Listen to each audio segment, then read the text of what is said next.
আসসালামু আলাইকুম। দেখতে পাচ্ছেন এই অসময়ে আম দুধ। আমটা কিন্তু একদম অরিজিনাল, মানে সিজনাল আমের যেরকম টেস্ট সেম ওই রকমই ছিল। আপনারা সবাই এই আমের স্বাদ পেতে পারেন সারা বছর ধরে যদি আমার মতো করে ফ্রিজিং করে রাখেন। খোসা সহ যদি রাখেন তাহলে আমের টেস্টটা থাকবে না, খেতে ভালো লাগবে না। কিন্তু খোসা ছাড়িয়ে আপনারা যদি ডিপে রস করে রাখেন বোতলে বা যে কোনো কন্টেনারে যেটাতেই রাখেন না কেন, একদম অরিজিনাল আমের স্বাদ পাবেন এই অসময়ে। সারা বছর ধরে এভাবে রেখে খেতে পারবেন আপনারা।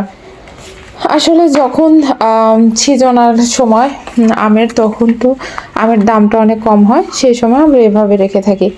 দেখুন আমার ছোট্ট সোনামণিটাও আমটা দুধ দিয়ে খেতে অনেক পছন্দ করছে।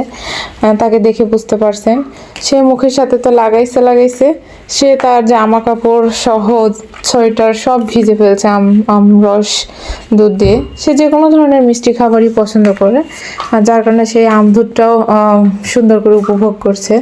দেখতেই পাচ্ছেন তার খাওয়ার স্টাইল দেখে সে মুখের সাথে সব আম লাগিয়ে রেখেছে।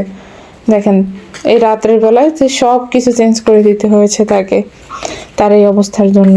তো এরকম আরও ভিডিও পেতে হলে আমার চ্যানেলটি সাবস্ক্রাইব করে দিবেন। সবাই ভালো থাকবেন। আল্লাহ হাফেজ।